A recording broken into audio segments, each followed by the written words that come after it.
132ನೇ ಶ್ಲೋಕ.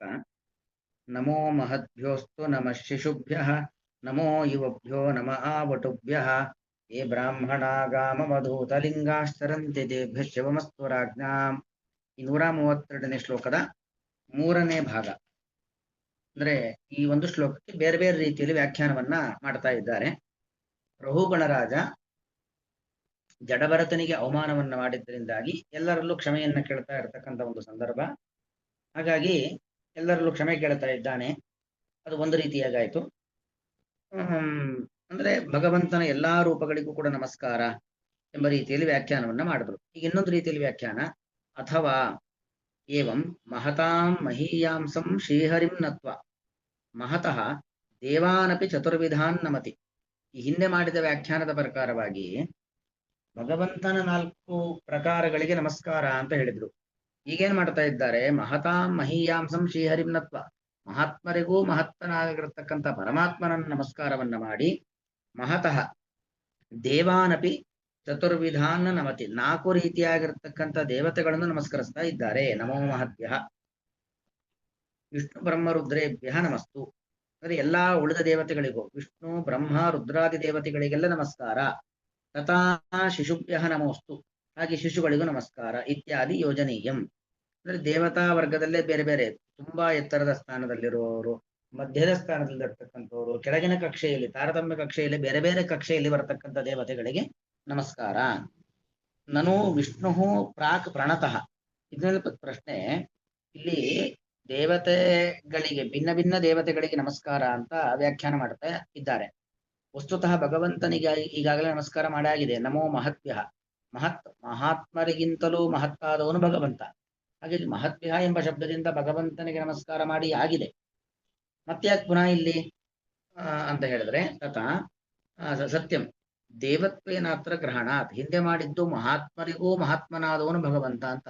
ಈಗ ಭಗವಂತನು ಒಬ್ಬ ದೇವತೆ. ಹೇಗೆ ಇಂದ್ರ ರುದ್ರ ಚಂದ್ರಾದಿ ದೇವತೆಗಳು, ಭಗವಂತನು ಒಬ್ಬ ದೇವತೆ, ದೇವತೆಗಳಿಗೆ ಒಡೆಯನಾದ ದೇವತೆ. ಈ ಅಭಿಪ್ರಾಯದಿಂದ ಇಲ್ಲಿ ನಮಸ್ಕಾರ ಮಾಡ್ತಾ ಇದ್ದಾರೆ. ದೇವತ್ವೇನ ಅತ್ರ ಗ್ರಹಣಾತ್. ಅದಕ್ಕೋಸ್ಕರವಾಗಿ ಅಂದ್ರೆ ಒಮ್ಮೆ ನಮಸ್ಕಾರ ಮಾಡಿದ ಮೇಲೆ ಮತ್ತೆ ನಮಸ್ಕಾರ ಮಾಡಬಾರದು ಅಂತೇನಿಲ್ಲ. ಭಾಗವತದಲ್ಲೇ ಮುಂದೆ ಬರುತ್ತೆ ನಿಮಗಿಲ್ಲೇ, ಭಾಗವತ ಸಾರೋದ್ಧಾರದಲ್ಲೂ ಇದೆ. ಏನೇ ವಿಭೀಷಣ ಹನುಮದುಪೇಂದ್ರ ದತ್ತಾಹ ಪಾರ್ಥಾಷ್ಟಿಷೇಣ ವಿದುರ ಶ್ರುತದೇವ ಮುಖ್ಯಾಹ. ಅಂದ್ರೆ ಭಗವಂತನ ಬಗ್ಗೆ ಅಲ್ಪ ಸ್ವಲ್ಪ ತಿಳಿದವರು ಯಾರು ಅಂತ ಬ್ರಹ್ಮದೇವರು ಹೇಳ್ತಾರೆ. ವಿಭೀಷಣ, ಹನುಮಂತ, ಉಪೇಂದ್ರ, ದತ್ತ, ಪಾರ್ಥ, ಆಷ್ಟಿಷೇಣ, ಇದೆಲ್ಲ ಅಲ್ಲಿ ಬಂದಾಗ ವಿವರಣೆ ಕೊಡ್ತೇನೆ. ವಿದುರ, ಶ್ರುತದೇವ, ಮುಖ್ಯ, ಇದೇ ಮೊದಲಾಗಿರ್ತಕ್ಕಂಥವ್ರು ಭಗವಂತನನ್ನ ಅವರವರ ಯೋಗ್ಯತೆಗೆ ಅನುಗುಣವಾಗಿ ಪೂರ್ತಿ ತಿಳಿದಿದ್ದಾರೆ ಅಂತಲ್ಲ, ಅವರವರ ಯೋಗ್ಯತೆಗೆ ಅನುಗುಣವಾಗಿ ಭಗವಂತನನ್ನ ತಿಳಿದಿದ್ದಾರೆ ಎಂಬುದು ಹೇಳಬೇಕಾದ್ರೆ ಅಲ್ಲಿ ನೋಡಿ, ಉಪೇಂದ್ರ ದತ್ತಾಹ, ಉಪೇಂದ್ರ ನಾಮಕನಾಗಿರ್ತಕ್ಕಂಥ ಭಗವಂತ. ದತ್ತ ಅಂದ್ರೆ ಯಾರು? ಭಗವಂತ. ವಸ್ತುತಃ ಭಗವಂತನನ್ನ ಭಗವಂತ ತಿಳಿಯೋದರ ಅರ್ಥ ಏನು ಅಂದ್ರೆ ಭಗವಂತ ಅವನು ಸ್ವಯಂ ದೇವರು, ಬಹಳ ಎತ್ತರದಲ್ಲೂ ನಿಲ್ತಾನೆ, ಭಕ್ತರ ಸಾಲಿನಲ್ಲೂ ಬಂದು ನಿಲ್ತಾನೆ. ನೋಡಿ, ವಿಭೀಷಣ, ಹನುಮಂತ ಇವರೆಲ್ಲ ಭಕ್ತರು. ದತ್ತ ಸಾಕ್ಷಾತ್ ಭಗವಂತನೇ. ಅತ್ರಿ ಮತ್ತು ಅನಸೂಯರ ಮಗ ದತ್ತಾತ್ರೇಯ ರೂಪಿಯಾಗಿರ್ತಕ್ಕಂಥ ಭಗವಂತ. ಅಂದ್ರೆ ಭಕ್ತರ ಸಾಲಿನಲ್ಲೂ ಬಂದು ನಿಂತು ಭಕ್ತಿ ಹೇಗೆ ಮಾಡಬೇಕು ಅಂತ ಜಗತ್ತಿಗೆ ತೋರಿಸ್ಕೊಟ್ಟಿದ್ದಾನೆ. ಅಂದ್ರೆ ದೇವರು ಎಂಬ ಅರ್ಥದಲ್ಲಿ ಒಮ್ಮೆ ನಮಸ್ಕಾರ ಮಾಡಿ ಮತ್ತೆ ಭಕ್ತರ ಸಾಲಿನಲ್ಲಿ ದೇವರನ್ನ ನಿಲ್ಲಿಸಿ ನಮಸ್ಕಾರ ಮಾಡತಕ್ಕಂಥದ್ದು. ಹೀಗೆಲ್ಲ ಅಂದ್ರೆ ಭಗವಂತನ ಮಹತ್ವವನ್ನ ಅಥವಾ ಭಗವಂತನಿಗೆ ನಮಸ್ಕಾರವನ್ನ ಎಷ್ಟು ಸರಿ ಮಾಡಿದ್ರೂ ಅದು ಕಡಿಮೆ. ಹಾಗಾಗಿ ಮತ್ತೆ ಮತ್ತೆ ನಮಸ್ಕಾರ ಮಾಡುವಂಥದ್ದು ಅದೇನು ಅಪರಾಧದ ವಿಚಾರವಲ್ಲ. ಯಾಕಂದ್ರೆ ಕೆಲವುದೆಲ್ಲ ಶಾಸ್ತ್ರಗಳಲ್ಲಿ ಪೌನರುಕ್ತಿಯ ಅಂತ ದೋಷ, ಮತ್ತೆ ಮತ್ತೆ ಹೇಳುವಂಥದ್ದು ದೋಷ. ಆದ್ರೆ ಇಲ್ಲ ಆ ರೀತಿಯಾಗಲ್ಲ. ದೇವತ್ವೇನ ಅತ್ರ ಗ್ರಹಣಾತ್. ಅತಏವ ಯೇ ಅನ್ಯೇ ವಿಭೀಷಣ ಹನುಮದ್ ಉಪೇಂದ್ರ ದತ್ತಾಹ ಪಾರ್ಥಾಷ್ಟಿಷೇಣ ವಿದುರ ಶ್ರುತದೇವ ಮುಖ್ಯಾಹ ಇತ್ಯಾದೌ ಭಕ್ತವರ್ಗೇ ಅಪಿ ಭಗವಾನ್ ಗೃಹೀತಃ. ಭಕ್ತರ ಸಾಲಿನಲ್ಲೂ ಭಗವಂತನನ್ನು ಸೇರಿಸಿದ್ದಾರೆ. ಹಾಗಾಗಿ ನಮೋ ಮಹತ್ಭ್ಯ ಅಂತ ಹೇಳಿ ದೇವರಿಗೆ ನಮಸ್ಕಾರ, ಮಹಾತ್ಮರಿಗೂ ಮಹಾತ್ಮನಾದ ಭಗವಂತ ಎಂಬುದಾಗಿ ನಮಸ್ಕಾರವನ್ನ ಮಾಡಿ ಮತ್ತೆ ಪುನಃ ಬೇರೆ ಬೇರೆ ಉಳಿದ ಶಬ್ದಗಳಿಂದ ಭಗವಂತನಿಗೆ ನಮಸ್ಕಾರ ಮಾಡುವಂಥದ್ದು, ಉಳಿದ ದೇವತೆಗಳ ವರ್ಗದಲ್ಲೂ ಭಗವಂತನನ್ನ ಸೇರಿ ನಮಸ್ಕಾರ ಮಾಡುವಂಥದ್ದು ತಪ್ಪೇನಲ್ಲ. ನನು ತರ್ಹಿ ಇದಂ ಚಾತುರ್ವಿದ್ಯಂ ನ ಸಂಭವತ್ತೇವ. ಇದನ್ನೇ ಪ್ರಶ್ನೆ. ಅಲ್ಲ, 4 ರೀತಿಯಾದ ದೇವತಾ ವರ್ಗ ಅಂದ್ರೇನು? ಶಿಶು, ಕೌಮಾರಾವಸ್ಥೆ, ಯೌವನಾವಸ್ಥೆ ವೃದ್ಧಾವಸ್ಥೆ ಹಿಂದಾತರ. ಒಬ್ಬ ವ್ಯಕ್ತಿಯ 4 ಒಂದು ಅವಸ್ಥೆಗಳು. ಮೊದಲು ಹುಟ್ಟಿದಾಗ ಮಗು, ಆಮೇಲೆ ಸ್ವಲ್ಪ ಯುವಕನಾಗುವಂಥದ್ದು, ಆಮೇಲೆ ತರುಣನಾಗುವಂಥದ್ದು, ಆಮೇಲೆ ವಯಸ್ಸಾಗತ್ತೆ. ಹೀಗೆ 4 ಅವಸ್ಥೆಯಲ್ಲಿ ಇರತಕ್ಕಂತಹ ಭಗವಂತನಿಗೆ ನಮಸ್ಕಾರ, 4 ರೂಪದಲ್ಲಿ ಪ್ರಕಟನಾದಂತ ಭಗವಂತನಿಗೆ ನಮಸ್ಕಾರ ಅಂತ ಮಾಡಿದ್ರೆ. ಆದ್ರೆ ದೇವತೆಗಳಿಗೆ 4 ರೀತಿಯ ನಮಸ್ಕಾರ ಅಂತ ಹೇಳಲಿಕ್ಕೆ ಬರಲ್ಲ. ಯಾಕಂದ್ರೆ ದೇವತೆಗಳು ಅವ್ರ ನಿತ್ಯ ತರುಣರು. ದೇವತೆಗಳು ಹುಟ್ಟೋದು ಅಂತಿಲ್ಲ, ಹುಟ್ಟಿದ್ರಲ್ವಾ ಪುಟ್ಟ ಮಗು ಅಂತ ಹೇಳೋದು. ಅಥವಾ ದೇವತೆಗಳಿಗೆ ವಯಸ್ಸಾಗಿ ತಲೆ ಕೂದಲು ಹಣ್ಣಾಯ್ತು, ಇಂದ್ರಿಯಗಳೆಲ್ಲ ದುರ್ಬಲವಾಯಿತು ಅಂತ ಹೇಳಲಿಕ್ಕೆ ಬರೋದಿಲ್ಲ. ದೇವತೆಗಳಿಗೆ ಆತರ ವಾರ್ಧಕ್ಯಾವಸ್ಥೆ ಕೂಡ ಬರೋದಿಲ್ಲ. ಅದರಿಂದಾಗಿ ದೇವತೆಗಳಿಗೆ 4 ರೀತಿ ನಮಸ್ಕಾರ ಅಂದ್ರೆ ಹೇಗೆ, ಸರಿ ಅಲ್ವಲ್ಲ ಅಂತ ಪ್ರಶ್ನೆ. ನನುತರಹಿ ಇದಂ ಚಾತುರ್ವಿದ್ಯಂ ನ ಸಂಭವತ್ತೇವ. ಅಂದ್ರೆ ದೇವತೆ 4 ಪ್ರಕಾರದ ದೇವತೆಗಳಿಗೆ ನಮಸ್ಕಾರ ಅಂತ ಹೇಳೋದು ಅಂತಾದ್ರೆ, ಈ ಚತುರ್ವಿಧ ವ್ಯವಸ್ಥೆ ದೇವತೆಗಳಲ್ಲಿ ಹೇಳಲಿಕ್ಕೆ ಬರೋದಿಲ್ಲ. ದೇವಾಹ ಅಜರಾಹ ಅಮರಾಹ. ದೇವತೆಗಳೇನು ಅಜರ, ಅವರಿಗೆ ಮುಪ್ಪಿಲ್ಲ. ಇನ್ನು ಅಮರ, ಸಾವು ಕೂಡ ಇಲ್ಲ. ನಚ ಅಜರಾಣ ಮಹತ್ವಂ ವೃದ್ಧತ್ವ ಅಪರಪರ್ಯಾಯಂ ಸಂಭವತಿ. ಅಂದ್ರೆ ದೇವತೆಗಳಿಗೆ ಅಜರರು ಅಂದ್ರೆ ಅರ್ಥ ಏನು, ಮುಪ್ಪು ವಾರ್ಧಕ್ಯಾವಸ್ಥೆ ಇಲ್ಲ, ವಯಸ್ಸಾಗೋದು ಅಂತಿಲ್ಲ. ಅಂತವರಿಗೆ ಮಹತ್ವ ಅಂದ್ರೆ ವೃದ್ಧತ್ವ ಅಪರಪರ್ಯಾಯಂ ಸಂಭವತಿ. ಅಂದ್ರೆ ಅವ್ರಿಗೆ ವಯಸ್ಸಾಯಿತು, ವೃದ್ಧತ್ವ ಅಂದ್ರು ಮಹತ್ವ ಅಂದ್ರೆ ಎರಡು ಒಂದೇ. ವಯಸ್ಸಾಯಿತು ಅನ್ನೋದು ದೇವತೆಗಳಲ್ಲಿ ಹೇಳಲಿಕ್ಕೆ ಬರೋದಿಲ್ವಲ್ಲ. ಇನ್ನು ನಾಪಿ ಅಮರಾಣ, ಇನ್ನು ದೇವತೆಗಳು ಅಮರರು, ಸಾವಿಲ್ಲ. ಸತ್ತರೆ ಜಾತಸ್ಯ ಹಿ ಧ್ರುವೋ ಮೃತ್ಯು ಧ್ರುವಂ ಜನ್ಮ ಮೃತಸ್ಯ ಚ. ಸತ್ತವನು ಹುಟ್ಟುತ್ತಾನೆ, ಹುಟ್ಟಿದವನು ಸಾಯ್ತಾನೆ. ಅಲ್ಲಿಗೆ ವೃದ್ಧಾಪ್ಯಾವಸ್ಥೆ ಇಲ್ಲದ್ರಿಂದಾಗಿ ಮುಂದಿಂದು ಮರಣ, ಅಮರರಾದ್ರಿಂದಾಗಿ ಮರಣಾವಸ್ಥೆ ಇಲ್ಲ. ಅಮರಾಣ ಉತ್ಪತ್ತಿ ಅರ್ಭಕತ ಅಪರಪರ್ಯಾಯ ಶಿಶುತ, ಅದು ಕೂಡ ಇಲ್ಲ. ಮೊದಲು ಮರಣ ಬರಬೇಕು, ಮರಣ ಬಂದ ಮೇಲೆ ಮತ್ತೆ ಹುಟ್ಟಬೇಕಲ್ವಾ. ಮರಣ ಬರದೆ ಹುಟ್ಟೋದು ಅಂತಿಲ್ಲ. ಅಲ್ಲಿಗೆ ಮರಣನೇ ಬರದೇನೆ ಮತ್ತೆ ಹುಟ್ಟೋದು. ಹಾಗಾಗಿ ಹುಟ್ಟಿಲ್ಲ ಅಂದ್ಮೇಲೆ ಶಿಶುತ, ಶೈಶವಾವಸ್ಥೆ ಎಂಬುವಂಥದ್ದು ನಮಗೆ ಮನುಷ್ಯರಲ್ಲಿ ಹೊರತು ದೇವತೆಗಳಲ್ಲಿ ಇಲ್ವಲ್ಲ. ನಾಪಿ ಅಮರಾಣ ಉತ್ಪತ್ತಿ ಅರ್ಭಕತ ಅಂದ್ರೆ ಚಿಕ್ಕ ಮಗು, ಪುಟ್ಟ ಮಗು ಅಂತ ಅರ್ಥ, ಅರ್ಭಕ. ಅಪರಪರ್ಯಾಯ ಶಿಶುತ ನ, ಮಗುವಾಗಿರುವಿಕೆ ಎಂಬ ಒಂದು ಅವಸ್ಥೆ ಇಲ್ಲ, ಶೈಶವಾವಸ್ಥೆ ಇಲ್ಲ. ನಚ ತದಭಾವೆ, ಯಾವಾಗ ಶೈಶವಾವಸ್ಥೆ ಎಂಬುದು ದೇವತೆಗಳಿಗೆ ಇಲ್ವೋ ತದುತ್ತರ ಅವಸ್ಥಾ, ಶೈಶವಾವಸ್ಥೆಯ ನಂತರ ಮುಂದಿಂದು ಅಶನಿತ್ವ ಅಪರಪರ್ಯಾಯ ಒಟ್ಟು ಆಶನಿತ್ವ, ಅದು ಆಶನಿತ್ವ ತದುತ್ತರ ಅವಸ್ಥಾ ಆಶನಿತ್ವ ಅಪರಪರ್ಯಾಯ ವಟುತಾಪಿ, ವಟು ಅವಸ್ಥೆ ಕೂಡ ಇಲ್ಲ. ನಾವು ವೇದ ಮಂತ್ರದಲ್ಲಿ ಹೇಳ್ತೀವಿ, ನಮೋ ಓ ಮಹದ್ಭ್ಯೋ ನಮೋ ಓ ಅರ್ಭಗೇಭ್ಯೋ ನಮೋ ಯುವಭ್ಯೋ ನಮ ಆಶಿನೇಭ್ಯ. ಅಂದ್ರೆ ಎಲ್ಲರಿಗೂ ನಮಸ್ಕಾರ ಎಂಬುದಾಗಿ ಹೇಳತಕ್ಕಂಥ ನಮ ಆಶಿನೇಭ್ಯ. ಆಶಿನರು ಅಂದ್ರೆ ಹೇಳಿದ್ರೆ ಬ್ರಹ್ಮಚಾರಿಗಳು, ವಟುಗಳನ್ನ ಆಶಿನರು ಎಂಬುದಾಗಿ ಕರೀತಕ್ಕಂಥದ್ದು. ಹಾಗಾಗಿ ಅಶನಿತ್ವ ಅಪರಪರ್ಯಾಯ ವಟುತಾಪಿ, ಶಿಶುವಾಗಿದ್ರೆ ಸ್ವಲ್ಪ ಬೆಳೆದು ಗರ್ಭಾಷ್ಟಮಕ್ಕೋ ಜನ್ಮಾಷ್ಟಮಕ್ಕೋ ಬಂದಾಗ ಉಪನಯನವನ್ನು ಮಾಡುವಂಥದ್ದು, ವಟುಗಳಾಗ್ತಾರೆ. ಶೈಶವಾವಸ್ಥನೆ ಇಲ್ಲ ಅಂದಮೇಲೆ ಅದರ ಮುಂದಿನ ಅವಸ್ಥೆ ಯಾವುದು, ವಟು ಆಗುವಿಕೆ, ಉಪನಯನ ಸಂಸ್ಕಾರವನ್ನ ಮಾಡಿಕೊಂಡು ವಟುಗಳಾಗುವಿಕೆ ಎಂಬುದು ಕೂಡ ಅವರಿಗಿಲ್ಲ. ನಾಪಿ ತಸ್ಯ ಅಭಾವೆ ತದುತ್ತರಾವಸ್ಥರು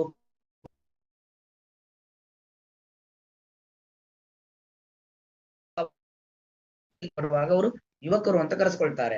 ಆದ್ರೆ ಯಾವಾಗ ವಟು ಅವಸ್ಥೆಯೇ ಇಲ್ಲವೋ ಅದರ ಮುಂದಿಂದು ಯುವಕರಾದ್ರು ಅದು ಕೂಡ ಇಲ್ಲ. ನಾಪಿ ತಸ್ಯ ಅಭಾವೆ ತದುತ್ತರ ಅವಸ್ಥಾರೂಪ ಯುವತಾ ಸಂಭವತಿ. ಯುವಕರು ದೇವತೆಗಳು ಅಂತ ಹೇಳಿ ಬರೋದಿಲ್ಲ. ಹೀಗೆ ಮುಪ್ಪು, ಶೈಶವ, ಬ್ರಹ್ಮಚಾರಿ, ವಟುಗಳಾಗಿರುವಿಕೆ, ಯೌವನಾವಸ್ಥೆ, ಇದ್ಯಾವುದು ಕೂಡ ದೇವತೆಗಳಿಗೆ ಹೇಳಲಿಕ್ಕೆ ಬರೋದಿಲ್ಲ. ತದೇವಂ ಮಹತ್ವ ಯುವತ್ವ ವಟುತ್ವ ಶಿಶುತ್ವಾನಾಂ ಅಸಂಭವಾತ್ ನ ಏವಂ ಚಾತುರ್ವಿದ್ಯಂ ದೇವಾನಾಮಿತಿ. ಹಾಗಾಗಿ ಈ ಮಹತ್ವ ಅಂದ್ರೆ ವಯಸ್ಸಾಗಿರುವಿಕೆ, ಯುವತ್ವ ಯುವಕರಾಗಿರುವಂಥದ್ದು, ವಟುತ್ವ ಯುವಕನಿಂತ ಮೊದಲು ಬ್ರಹ್ಮಚಾರಿ ಅವಸ್ಥೆ, ಅಥವಾ ಶಿಶುತ್ವ ಪುಟ್ಟ ಮಗು, ಇದು ಯಾವುದು ಕೂಡ ದೇವತೆಗಳಿಗೆ ಹೇಳಲಿಕ್ಕೆ ಬರೋದಿಲ್ವಲ್ಲ ಅಂತ ಹೇಳಿದ್ರೆ ಇತಿ ಚೇತ್ಮೈವಂ, ಹೀಗೆ ಆಕ್ಷೇಪ ಮಾಡಬೇಡಿ.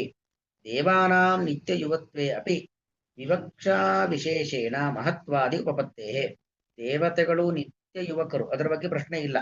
ಆದರೆ ವಿವಕ್ಷಾ ವಿಶೇಷೇಣ ಅಂದ್ರೆ ಬೇರೆ ವಕ್ತುಮಿಚ್ಛಾ ವಿವಕ್ಷಾ, ನಾವು ಬೇರೆ ಬೇರೆ ರೀತಿಯಲ್ಲಿ ಹೇಳೋದ್ರಿಂದಾಗಿ 4 ರೀತಿಯಾದಂತಹ ಒಂದು ಸಂದರ್ಭವನ್ನು ದೇವತೆಗಳಲ್ಲಿ ಹೇಳಲಿಕ್ಕೆ ಬರುತ್ತೆ ಅಲ್ವಾ. ಸ್ಕಂದ ಹುಟ್ಟುವಂಥದ್ದು, ಗಣಪತಿ ಹುಟ್ಟುವಂಥದ್ದು, ರುದ್ರದೇವರು ಹೀಗೆಲ್ಲ ಬೇರೆ ಬೇರೆ ತರ ದೇವತೆಗಳ ಜನ್ಮ ಇದೆಲ್ಲ ಹೇಳುವಂಥದ್ದಿದೆ. ಅದಕ್ಕೆ ಬೇರೆದೇ ರೀತಿಯಾಗಿರ್ತಕ್ಕಂಥ ಅಭಿಪ್ರಾಯ ಇದೆ ಅಂತ ಹೇಳ್ತಿದ್ದಾರೆ. ತಥಾಹಿ, ಅದು ಹೇಗೆ ದೇವತೆಗಳಲ್ಲಿ ನಿತ್ಯ ಅವರು ಅಜರರು ಅಮರರು, ಜರ ಇಲ್ಲ ಮರಣ ಇಲ್ಲದೆ ಹೋದ್ರು ಕೂಡ ಹೇಗೆ ಅಂತ ಹೇಳಿದ್ರೆ ಹರಿ ವಿರಿಂಚಿ ಹರ ಹರ ತಾವತ್ತು ಮಹತ್ಪದೇನ ವಿವಕ್ಷಿತಾ. ಈ ಮಹಾತ್ಮರು ಅಂದ್ರೆ ಯಾರು? ಹರಿ ಪರಮಾತ್ಮ, ವಿರಿಂಚಿ ಬ್ರಹ್ಮದೇವರು, ಹರ ರುದ್ರದೇವರು, ಅವರೆಲ್ಲರೂ ಕೂಡ ಮಹಾತ್ಮರು ಅಂತ ಅರ್ಥ. ಅಂದ್ರೆ ತ್ರಿಮೂರ್ತಿಗಳು ಬ್ರಹ್ಮ ವಿಷ್ಣು ಮಹೇಶ್ವರರನ್ನ ಭಾಗವತ ಇಲ್ಲಿ ಮಹತ್ ನಮೋ ಮಹದ್ಭ್ಯ ಎಂಬುದಾಗಿ ಮಹಾತ್ಮರು ಅಂದ್ರೆ ಯಾರು? ತ್ರಿಮೂರ್ತಿಗಳಾಗಿರ್ತಕ್ಕಂಥ ಸೃಷ್ಟಿ ಸ್ಥಿತಿ ಲಯವನ್ನ ಮಾಡತಕ್ಕಂತಹ ತ್ರಿಮೂರ್ತಿಗಳನ್ನ ಮಹಾತ್ಮರು ಎಂಬುದಾಗಿ ಕರೆದಿತ್ತು. ಯಾಕೆ ಅವರು ಮಹಾತ್ಮರು ಅಂದ್ರೆ ತೇಷಾಂ ಮಹತ್ವಂ ನಾಮ ಅವಾಂತರ ಪಿತ್ರಾದಿ ಸಂಬಂಧ ಸಿದ್ಧಿ ಶೂನ್ಯತ್ವಂ. ಅಂದ್ರೆ ಭಗವಂತನಿಗಂತೂ ಬೇರೆ ಯಾರು ತಂದೆ ತಾಯಿ ಇಲ್ವೇ ಇಲ್ಲ. ಇನ್ನು ಬ್ರಹ್ಮದೇವರಿಗೆ ಕೇವಲ ಭಗವಂತ ಮಾತ್ರ ಏನು ತಂದೆ, ಲಕ್ಷ್ಮೀದೇವಿ ಮಾತ್ರ ತಾಯಿ. ರುದ್ರದೇವರಿಗೆ ಕೇವಲ ಭಗವಂತ ತಾತ, ಲಕ್ಷ್ಮೀದೇವಿ ಅಜ್ಜಿ, ಚತುರ್ಮುಖ ಬ್ರಹ್ಮದೇವರು ತಂದೆ, ಸರಸ್ವತಿ ದೇವಿ ತಾಯಿ. ನಮಗೆಲ್ಲ ಹಾಗಲ್ಲ. ಈ ಜನ್ಮದಲ್ಲಿ ಯಾರು ನಮಗೆ ತಂದೆ ತಾಯಿ ಎಂದರೋ ಹಿಂದಿನ ಜನ್ಮದಲ್ಲಿ ಅವರೇ ತಂದೆ ತಾಯಿಯ ಅಲ್ಲ. ಮುಂದಿನ ಜನ್ಮದಲ್ಲಿ ಅವರೇ ನಮಗೆ ಇವರೇ ತಂದೆ ತಾಯಿ ಆಗಿರ್ತಾರ ಗೊತ್ತಿಲ್ಲ. ಯಾವ ಯಾವ ಜನ್ಮಗಳಲ್ಲಿ ಯಾರ್ಯಾರು ನಮಗೆ ತಂದೆ ತಾಯಿ, ನಾವ್ಯಾರ ಮಕ್ಕಳು ಗೊತ್ತಿಲ್ಲ. ಒಂದೊಂದು ಜನ್ಮದಲ್ಲಿ ಒಬ್ಬೊಬ್ರು ತಂದೆ ತಾಯಿಂದ್ರ ಆಗಿರುತ್ತಾರೆ. ಈ ಜನ್ಮಕ್ಕೆ ಇವರಷ್ಟೇ. ಆದರೆ ಭಗವಂತ ಲಕ್ಷ್ಮೀದೇವಿ ಅವರು ಅನಾದಿ ನಿತ್ಯರು. ಅವರಿಗೆ ಎಂದೆಂದೂ ಒಬ್ಬ ತಂದೆ ತಾಯಿ ಅಂತಿಲ್ಲ, ಅವರೇ ಎಲ್ಲರಿಗೂ ತಂದೆ ತಾಯಿ. ಬ್ರಹ್ಮದೇವರಿಗೆ ಯಾವತ್ತೂ ಕೂಡ ಲಕ್ಷ್ಮೀನಾರಾಯಣ ದೇವರೇ ತಂದೆ ತಾಯಿ ಎಂದರು. ರುದ್ರದೇವರಿಗೆ ಯಾವತ್ತೂ ಕೂಡ ಬ್ರಹ್ಮ ಮತ್ತು ಸರಸ್ವತಿ ದೇವರೇ ತಂದೆ ತಾಯಿ ಎಂದರು, ಹೊರತು ಬೇರೆ ತಂದೆ ತಾಯಿ ಎಂದರು ಅಂತ ಇಲ್ವೇ ಇಲ್ಲ. ಹಾಗಾಗಿ ಅವಾಂತರ ಪಿತ್ರಾದಿ ಸಂಬಂಧ ಸಿದ್ಧಿ ಶೂನ್ಯತ್ವಂ, ಇನ್ನೊಬ್ಬರು ಯಾರೋ ತಂದೆ ತಾಯಿ ಇದ್ದಾರೆ ಅನ್ನೋದು ತ್ರಿಮೂರ್ತಿಗಳಲ್ಲಿ ಇಲ್ಲ. ಅವೆಲ್ಲ ಕೇವಲ ನಮ್ಮಲ್ಲಿ ಮಾತ್ರ ಆ ವ್ಯವಸ್ಥೆ. ತತ್ರ ಹರೌ ಪಿತ್ರಾದಿ ಸಂಬಂಧ ಪ್ರಸಿದ್ಧೇವ ಅಭಾವೇನ, ಕಾಮ ಹಾಕೊಳ್ಳಿ. ಹರಿ ಅಂದ್ರೆ ಪರಮಾತ್ಮ, ಹರೌ ಪರಮಾತ್ಮನಲ್ಲಿ ಪಿತ್ರಾದಿ ಸಂಬಂಧ ಪ್ರಸಿದ್ಧೇವ ಅಭಾವೇನ, ಭಗವಂತನಿಗೆ ಇವರು ತಂದೆ, ಭಗವಂತನಿಗೆ ಇವರು ತಾಯಿ ಅನ್ನೋ ಪ್ರಸಿದ್ಧಿ ಕೂಡ ಇಲ್ಲ. ಭಗವಂತನಿಗೆ ಎಲ್ಲೂ ಯಾರು ತಂದೆ ಇಲ್ಲ, ಯಾರು ತಾಯಿ ಇಲ್ಲ.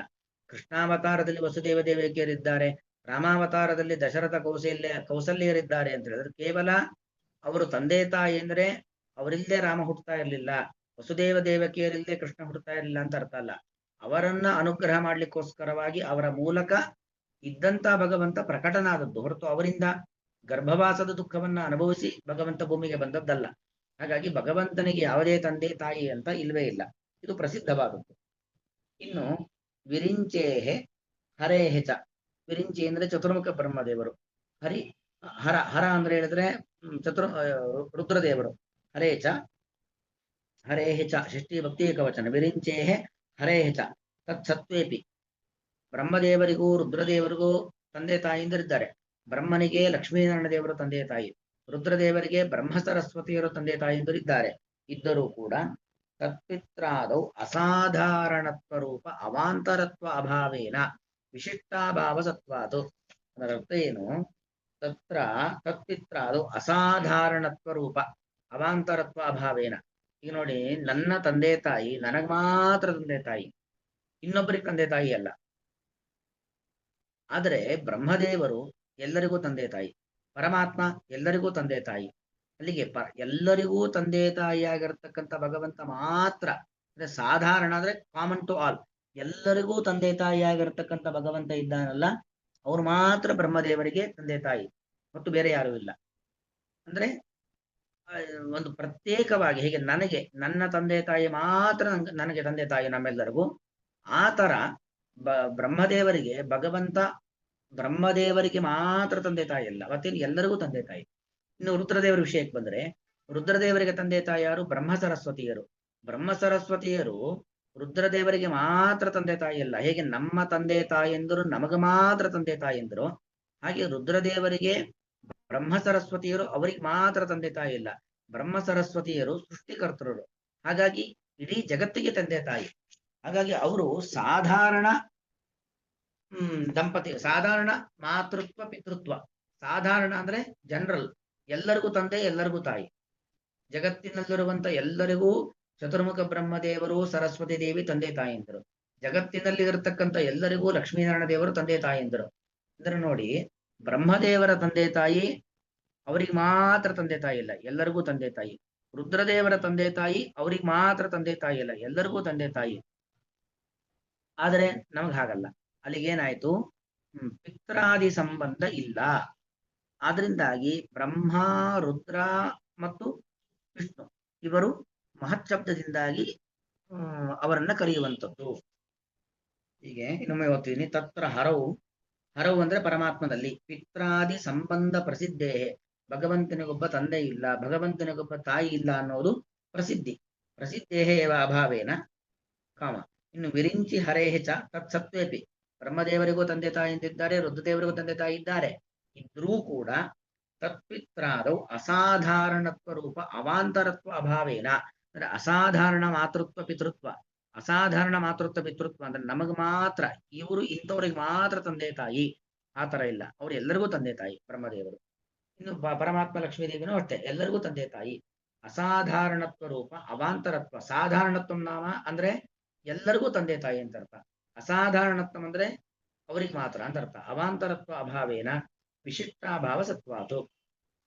ಹರಿಕಮಲಯೋ ಬ್ರಹ್ಮ ಸರಸ್ವತ್ಯೋಹವ ಜಗತ್ ಪಿತೃತ್ವ ಮಾತೃತ್ವ ಸತ್ವೇನ ಅವಾಂತರ ಪಿತೃತ್ವಾದಿ ಅಭಾವಾತ್.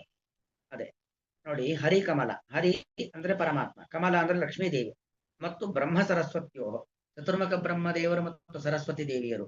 ಅವರು ಅವರು ಚತುರ್ಮುಖ ಬ್ರಹ್ಮ ಮತ್ತು ಸರಸ್ವತಿ ರುದ್ರದೇವರಿಗೆ ಮಾತ್ರ ಅಲ್ಲ, ಜಗತ್ತಿಗೆ ತಂದೆ ತಾಯಿ.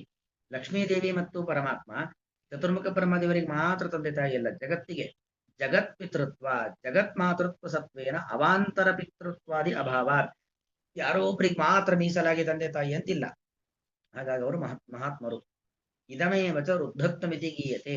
ಇದನ್ನೇ ವೃದ್ಧ, ವೃದ್ಧಾವಸ್ಥೆ ಅಂದ್ರೆ ಹಣ್ಣು ಮುದುಕರಾಗಿದ್ದಾರೆ ಅಂತಲ್ವ, ಅಂದ್ರೆ ಬಹಳ ಎತ್ತರದಲ್ಲಿದ್ದಾರೆ, ಶ್ರೇಷ್ಠರು ಅಂತ ಅರ್ಥ.